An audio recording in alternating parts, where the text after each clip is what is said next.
Assalamualaikum warahmatullahi wabarakatuh. Hai, kembali lagi bersama George's Girl.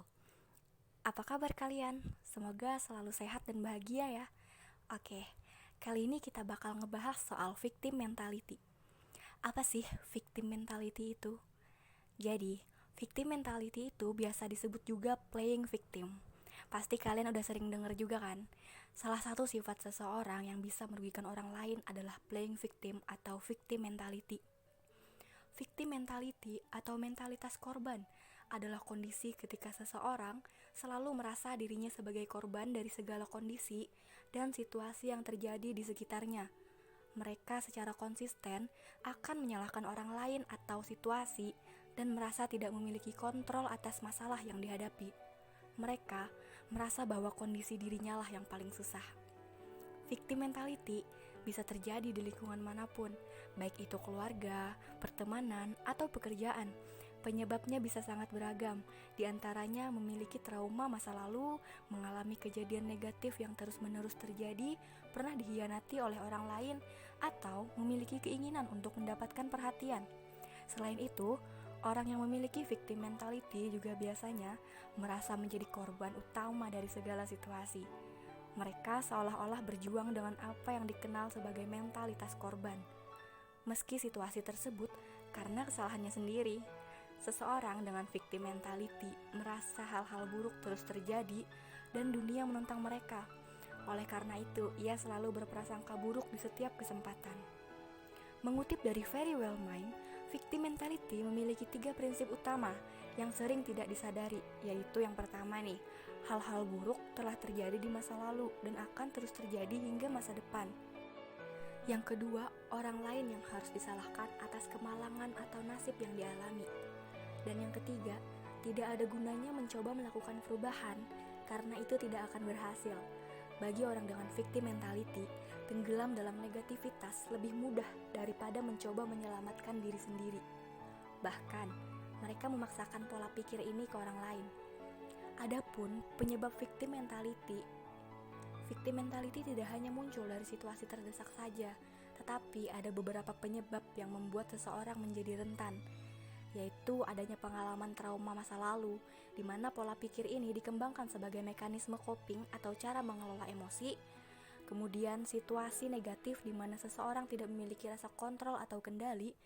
Kemudian rasa sakit emosional yang berkelanjutan yang membuat diri tidak berdaya, terjebak, hingga menyerah. Lalu dikhianati oleh orang kepercayaan dan mengakibatkan trust issue di masa depan. Menikmati situasi menyalahkan orang lain, manipulasi atau gaslighting demi mendapatkan perhatian.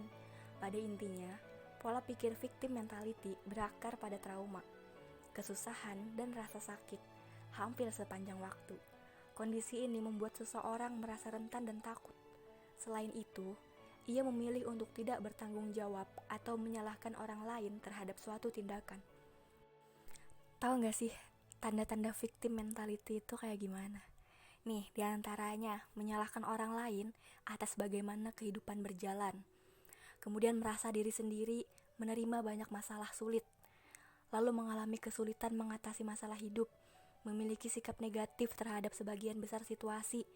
Ketika seseorang mencoba untuk membantu, justru balik diserang dengan marah. Lalu ketika merasa kasihan pada diri sendiri, itu membuat diri merasa lebih baik. Kemudian cenderung bergaul dengan orang lain yang suka mengeluh dan menyalahkan orang lain. Merasa kurang mendapat dukungan dari orang lain. Kurang percaya diri atau memiliki harga diri yang rendah. Orang lain harus mengakui bahwa dirimu telah menjadi korban. Kurangnya empati terhadap masalah orang lain. Berpikir bahwa dunia adalah tempat yang tidak adil dan juga selalu merasa bahwa diri sendiri lebih buruk dan orang lain lebih bahagia. Adapun alasan seseorang melakukan victim mentality. Di sebagian kasus, seseorang mungkin memiliki tujuan tertentu dari menerapkan mentalitas korban ini. Misalnya, untuk mendapat perhatian orang lain atau untuk menghindari tanggung jawab. Meski demikian, ada juga kasus di mana victim mentality terbentuk akibat adanya trauma di masa lalu atau pernah merasa sangat tersakiti karena dikhianati oleh orang lain.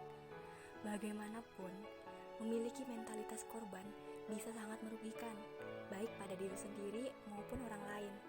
Sikap mentalitas korban juga bisa merusak hubungan penderitanya dengan orang lain. Bahkan, bila tidak segera diatasi, victim mentality juga bisa membuat penderitanya menjadi frustasi dan depresi. Nah, aku mau ngasih tips nih untuk mencegah victim mentality.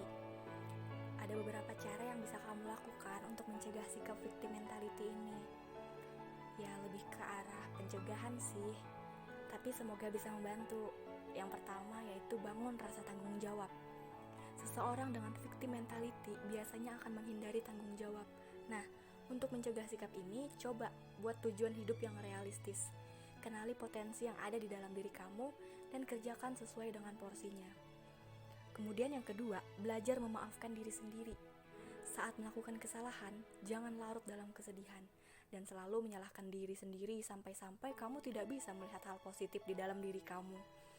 Ya, sebaliknya, jadikan kesalahanmu sebagai pelajaran agar kamu bisa menjadi lebih baik ke depannya.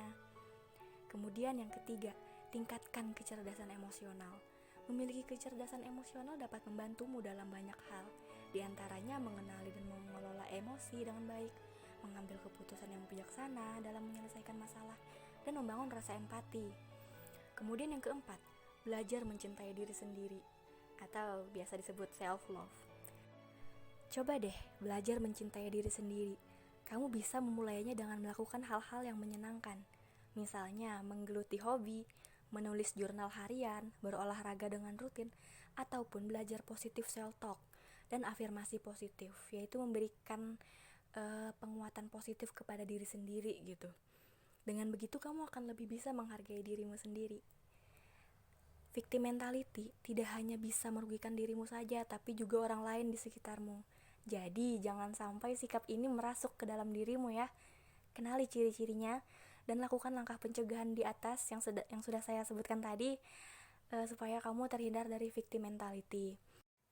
Jika kamu atau kawan kamu ada keterkaitan dengan tanda-tanda victim mentality yang sudah disebutkan tadi, terlebih bila sudah menimbulkan gangguan pada dirimu atau orang di sekitarnya, segeralah mendapatkan bantuan tenaga profesional ya. Jangan ragu untuk berkonsultasi dengan psikolog atau psikiater. Dengan begitu kamu bisa mendapatkan saran yang tepat dalam mengatasi sikap ini. Semoga bermanfaat. Terima kasih atas perhatiannya. Wassalamualaikum warahmatullahi wabarakatuh.